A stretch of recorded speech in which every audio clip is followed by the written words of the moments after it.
Hi, this is Evdoxia again, and today I would like to talk to you about our need to feel understood when we're trying to get our point across and not feel dismissed.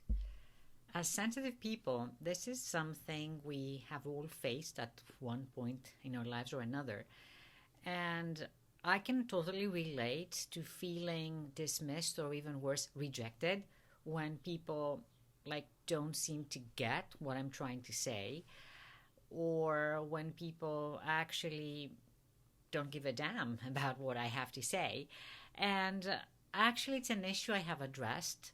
Uh, what I used to do was try and try and try and use different arguments and re articulate and try to attract their attention or, I don't know, capture them and have them understand. And it used to take up so much of my energy. I would feel drained, and as a matter of fact, for nothing. Because no matter how hard I tried, people who dismissed me, well, they dismissed me because they weren't interested in what I had to say. So, when you feel that you cannot get your point across or you can't get people to listen to you, it's not you, it's them. They're not interested. It's not that you're not interesting or you don't have something interesting to say or something of value to impart.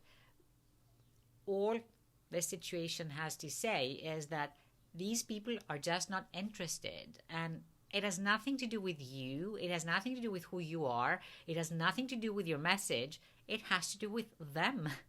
So, for example, a well intentioned person, even if, let's say, you can't articulate, let's say that you're at a loss for words for some reason, you feel flustered, a well intentioned person will be patient with you, will ask you questions, will give you space, and let you reiterate and explain. And they will be interested, and you won't feel dismissed. On the other hand, if someone is quick to dismiss what you're saying, well, one more time, it's not you or what you have to say, it's what they're willing to listen to or how much space they're willing to give you.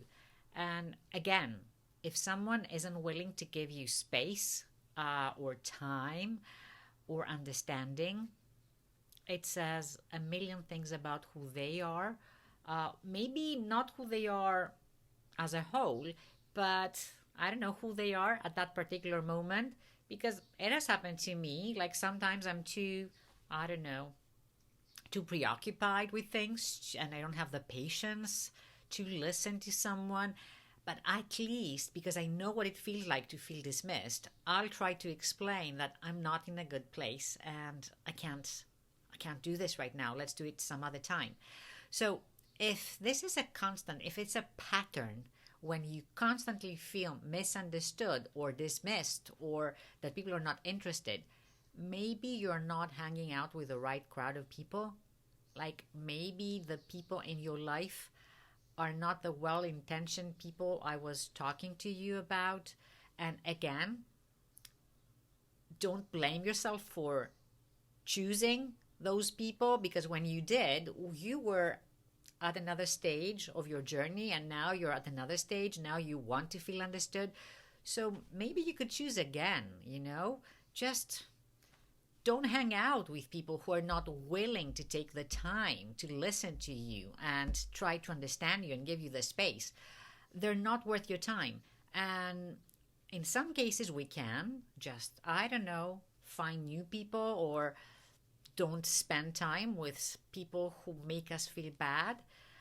Sometimes we just can't. Like we're forced to be with such people.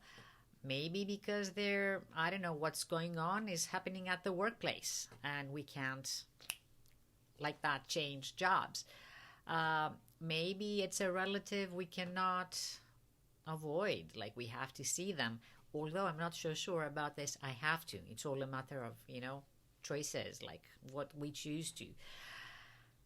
So if the latter is the case, if you cannot avoid that person or those people, try once, try to get your message across. And if you see they're not interested, don't bother.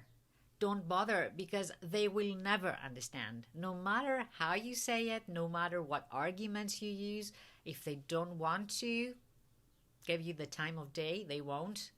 So just ignore them or just let them talk. And what I do when I'm faced with such people, I usually nod, or I do, the cow sound.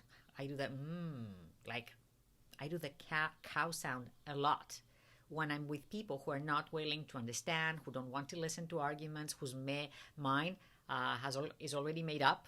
So I'm just saying, and in my head, I'm like, I'm conserving my energy. I'm conserving my energy so that I can spend it with someone who's worth my time and energy. And there's a lot of, I see. And it doesn't mean that I agree. I don't have to say that I agree with them. No, I just, oh, okay, that's how you see it. And what I do is I don't engage. So either you stop hanging out with such people, this is what I do, and if you can't do that, if you can't stop seeing them for various reasons, just don't engage. Like, nod and moo a lot. And I'm sorry, I'm trying to make it funny, because in the past I used to get so worked up, and now I laugh in my head, I'm thinking, oh, okay, time for the cow to get out, and I'm like, and yes, I see, and I don't engage. So save your energy, save your breath, and really invest your energy in people that are worth it. Again, thank you for watching me. I'd love to find out what you think about what I said in the comments. Maybe there are more things, that I didn't think of and I could learn from you. So for those of you who have found some other ways to deal with such people, please share in the comments.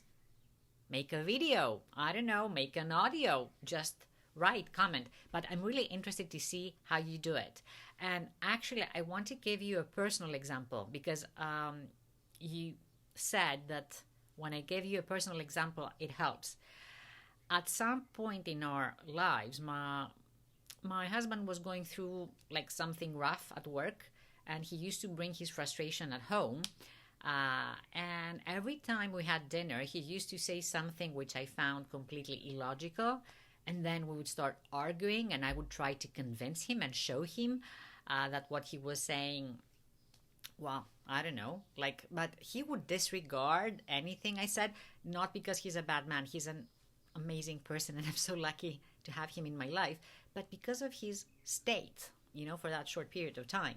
And after a few days, I realized that I was dragged into this game, this role playing, where he was the powerful one who could say whatever he wanted and disregard whatever I had to say.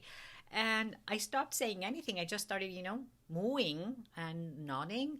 And it was so funny, because in the beginning he was like, don't you have anything to say? And I was like, no, nothing to say here, nothing. But you always have something to say. Like, oh, nope, nothing. I'm just listening. I want to know how you see things, and I'll just process it later. And it was so funny, because after a couple of days, this thing stopped. Like, my husband stopped, I don't know, he felt better, and he stopped doing that. And we always engaged in fruitful and constructive discussions. But I learned my lesson with my husband. So when I see this happening with other people, I know that I have to bring out the cow moo, and the nodding, and the I see, and then goodbye. So I hope this helps. And again, please comment. Thank you. Talk to you soon. Bye.